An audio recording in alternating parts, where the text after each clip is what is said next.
साल 2802 में पृथ्वी से गए हुए दो एस्ट्रोनॉट एडम और जैक अपने स्पेसशिप में नजर आते हैं। वह एंटेरिस नाम के एक प्लेनेट के लिए उड़ान भर रहे हैं, जिसके बारे में अफवाह है कि वहाँ इंसान रहते हैं। हमें पता चलता है कि एक खतरनाक वायरस ने महिलाओं को पृथ्वी पर पूरी तरह से बंजर छोड़ दिया है, इसलिए दो एस्ट्रोनॉट इंसानों के लिए एकमात्र उम्मीद बचे हैं। उनका मिशन एंटेरिस की यात्रा करना और कुछ महिलाओं को ढूंढना और उन्हें लड़कों के लिए पृथ्वी की यात्रा करने के लिए मनाना है। कुछ ही समय बाद जब स्पेसशिप एंटेरिस के पास आता है तो वह अजीब ग्रेविटेशनल फोर्स के कारण वह अचानक खराब हो जाता है। एडम और जैक स्पेसशिप पर काबू पाने की पूरी कोशिश करते हैं, लेकिन ये सतह पर क्रैश हो जाता है। दोनों एस्ट्रोनॉट को मामूली चोटें आई है, लेकिन जैक को थोड़ी ज़्यादा चोट आई है। इससे पहले कि अंदर का धुआं उनका दम घोट दे, एडम जल्दी से उसे बाहर निकालता है। फिर हमें एंटेरिस ग्रह का व्यू दिखाया जाता है। यह एक बंजर भूमि है जिसमें हर जगह बड़ी चट्टानें हैं, जिनमें फसलों के कोई लक्षण नहीं है। इस बीच एडम जैक के घावों पर काम करता है और उसे भविष्य की सिरिंज का इंजेक्शन लगाता है, जो उसे अपने आप ठीक कर देता है। जैसे ही दोनों बातचीत कर रहे होते हैं, अचानक एक कुत्ते की भौंकने की आवाज़ सुनाई देती है। अब तक वे मानते थे कि इस ग्रह पर जीवन का होना सिर्फ एक अफवाह है, लेकिन कुत्ते के भौंकने से उन्हें प्रेरणा मिलती है और एडम आवाज़ का पीछा करना शुरू कर देता है। थोड़ा इधर उधर भटकने के बाद वह एक जंगली जैसे दिखने वाले लड़के को कुत्ते को पकड़ता हुआ देखता है। एडम उसके पास जाने की कोशिश करता है, लेकिन डरा हुआ लड़का कहता है कि स्नैक हेड्स पास में है और भाग जाता है। दुर्भाग्य से कुछ ही मिनटों के बाद वे स्नैक हेड्स द्वारा पकड़ लिया जाता है, जो वास्तव में महिलाओं का झुंड है और उन्होंने पुराने जमाने के कपड़े पहने हुए हैं। वे जल्दी से छोटे लड़के को हिरासत में लेते हैं, जबकि उनका कुत्ता भाग जाता है। दूसरी ओर एडम उस अजीब जगह का निरीक्षण कर रहा है। तभी एक बड़े से भूकंप ने उसे हिला दिया। वह तुरंत अपनी हाईटेक घड़ी के माध्यम से जैक को फोन करता है और उसे भूकंप का स्कैन लेने के लिए कहता है। इसके बाद एडम एक बड़े मंदिर के सामने आ जाता है। वह चुपके से अंदर घुस जाता है और वहाँ बड़ी संख्या में महिलाओं को देखकर हैरान रह जाता है। ये पता चला है कि इस ग्रह पर महिलाएं हर चीज़ पर राज करती है, जबकि मर्दों को गुलाम बनने के लिए मजबूर किया जाता है और उनमें से कुछ ही का उपयोग प्रजनन के लिए किया जाता है। मंदिर के अंदर महिलाएं अपने सर्फेंट लॉर्ड से कुछ प्रार्थना कर रही है। यहाँ हमें पता चलता है कि धार्मिक महिलाएं एक ऐसे ग्रुप से संबंधित है जिसको टैक्सन चलाती है। उसी समय सर्फेंट लॉर्ड भी जमीन से आता है। वो एक बड़ा सा कोबरा है। फिर हमारा परिचय ग्रह एंटेरिस की रानी सुमुरु से होता है, जो ग्रुप के काम से कम खुश लगती है। इस बीच छोटे लड़के को कमरे में लाया जाता है। जैसा कि एडम सदमे में है और डरावनी नज़रों से देखता है। टैक्सन ने बताया कि लड़के को सर्फेंट लॉर्ड के लिए बलिदान किया जा रहा है।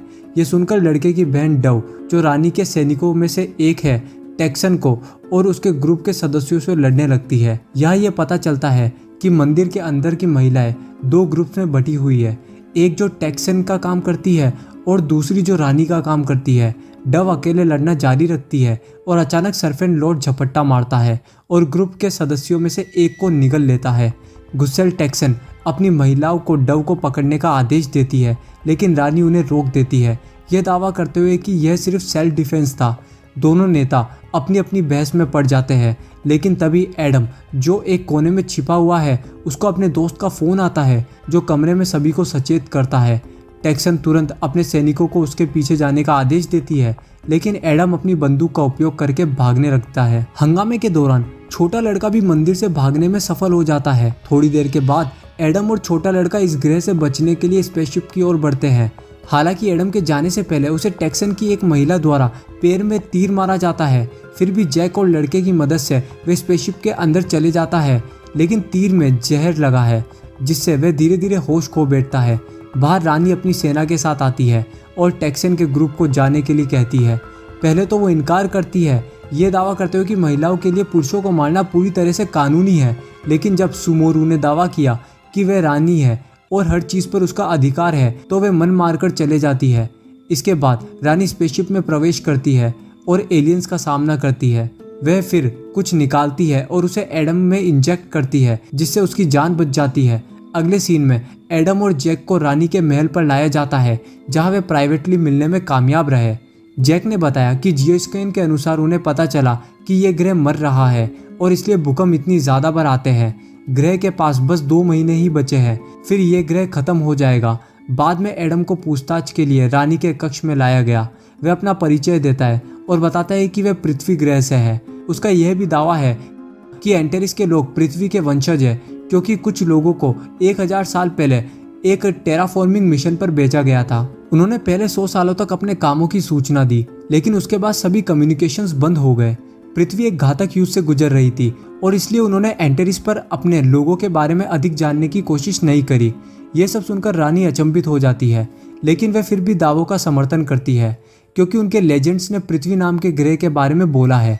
जैसे ही दोनों बात करना जारी रखते हैं, स्नेक हेड्स का टॉपिक सामने आता है। रानी सुमोरू ने बताया कि लगातार भूकंप के कारण लोग धर्म में लौट आए और तभी टेक्सन ग्रुप पावर में आया।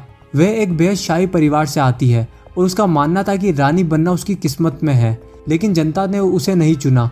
यही कारण है कि वह ग्रुप को इकट्ठा कर रही है ताकि एक दिन वह अपने लिए सिंहासन ले सके। जहाँ तक बड़े कोबरा का सवाल है, वह ऐसे ही दिखाई दिया। हैरान एडम ये समझाने की कोशिश करता है कि ग्रह मर रहा है और सभी को तुरंत खाली कर देना चाहिए, लेकिन रानी आदमी की बात नहीं सुनना चाहती। इसके बजाय वह इस बारे में बात करना शुरू कर देती है कि मर्दों का एंटेरिस पर डोमिनेशन क्यों था। वह बताती है बहुत साल पहले मर्दों ने प्रकाश की एक बड़ी फ्लैश देखी जिसमें बहुत से लोग मारे गए। उस दिन से महिलाओं का यहाँ पर काबू है और यदि मर्दों को गलत पाया जाता है तो उन्हें मारना पूरी तरह कानूनी है। कुछ ही समय बाद रानी एडम को एक पुरानी खदान में ले जाती है जहाँ सभी पुरुष मजदूर के रूप में काम कर रहे हैं। रानी के अनुसार मर्दों को या तो बलि के लिए या तो गुलामी के रूप में इस्तेमाल किया जाता है और कभी कभी प्रजनन के लिए भी इस्तेमाल किया जाता है। एडम इस जगह को पसंद नहीं करता, लेकिन जब वह अपने विचारों को बोलने की कोशिश करता है तो उसे पीटा जाता है और यहाँ से ले जाया जाता है। दुर्भाग्य से जब गार्ड उसे वापस रानी के निवास तक ले जा रहे हैं, टेक्सन के ग्रुप द्वारा उन पर हमला किया जाता है और वो ग्रुप रानी के सभी रक्षकों को मार डालते हैं और एडम को पकड़ लेते हैं। दुख की बात यह है कि यहाँ डव भी शामिल थी। जैसे ही वह अंतिम सांस लेती है, उसका भाई विल उसकी मदद के लिए आता है, लेकिन तब तक देर हो चुकी होती है। इस बीच एडम को टेक्सन के कक्षों में ले जाया जाता है जहाँ सर्पेंट क्वीन उसे उनके ग्रुप में शामिल होने के लिए कहती है। वे उसे बहकाने के लिए किस भी करती है, हालांकि एडम बुद्धिमान व्यक्ति होने के नाते सीधे मना कर देता है। इससे दोनों के बीच में लड़ाई हो जाती है, लेकिन इससे पहले कि एडम को चोट लगे, रानी, जैक और विल गार्ड की ड्रेस में उसके बचाव में आते हैं। टेक्सन वापस लड़ने की कोशिश करती है, लेकिन रानी के जाने से पहले एक ही मुक्के से उसे बेहोश कर देती है। सुरंगों के माध्यम से अपने रास्ते पर जाते हुए एस्ट्रोनॉट ग्रह की स्थिति पर चर्चा करते हैं और जैक ने खुलासा किया है कि उनके पास पहले की तुलना में और भी कम समय बचा है। रानी उनकी बातचीत को सुन लेती है और अपना लॉकेट निकालती है जिसमें एक विशेष प्रकार का तत्व होता है। उस तत्व को बर्न जोन नाम की जगह से निकाला गया है। वो वही स्थान है जहाँ 1000 साल पहले पृथ्वी से स्पेसशिप उतरा था। ये सुनकर एस्ट्रोनॉट खुश हो जाते हैं, क्योंकि अगर वे किसी तरह उस जगह पर पहुँच गए और जहाज को फिर से शुरू कर ले तो वे वापस पृथ्वी पर जा सकते हैं। रानी भी उनकी मदद करने के लिए सहमत हो जाती है और साथ में वे बर्न जोन की ओर बढ़ने लगते हैं। रास्ते में वे कई टेक्सन के गुंडों से बचते हैं और कुछ ऐसे लोगों को आज़ाद भी करते हैं जिन्हें गुलामों के रूप में बंद कर दिया गया था। जब वे बाहर पहुंच जाते हैं तो रानी सुमोरू एस्ट्रोनॉट से कहती है कि उन्हें अभी भी कई किलोमीटर की यात्रा करनी है, क्योंकि बर्न जोन एक बड़ी पहाड़ी के पीछे है। सर्फेंट ग्रुप के होने के बावजूद जैक और एडम अपनी यात्रा जारी रखने का फैसला करते हैं। कुछ ही समय बाद एडम रानी को उनके साथ आने के लिए मनाने की कोशिश करता है, ये बोलते हुए कि वो पृथ्वी पर ज़्यादा सुरक्षित है। हालांकि वह इनकार करती है, यह कहते हुए वह लोगों पर शासन नहीं करती है लेकिन उनकी सेवा करती है। शायद वो यहाँ पर ही मरना चाहती है। तभी एक बड़ा भूकंप आता है जिसके कारण ग्रुप नीचे गिर जाता है। इसके साथ जैक ये रास्ता निकालता है कि ग्रह का विनाश निकट है। थोड़ी देर के बाद ये लोग एक आदमी के कंकाल के सामने आता है और जब जैक इसकी जांच करता है तो उसे पता चलता है कि उस व्यक्ति की मृत्यु लगभग 900 साल पहले हुई थी, उसी वर्ष जब इंसान एंटेरिस में आया था। आगे पता करने पर उसे यह भी पता चलता है कि उस क्षेत्र में एक विस्फोट हुआ था और इसलिए ज़्यादातर मर्द मारे गए।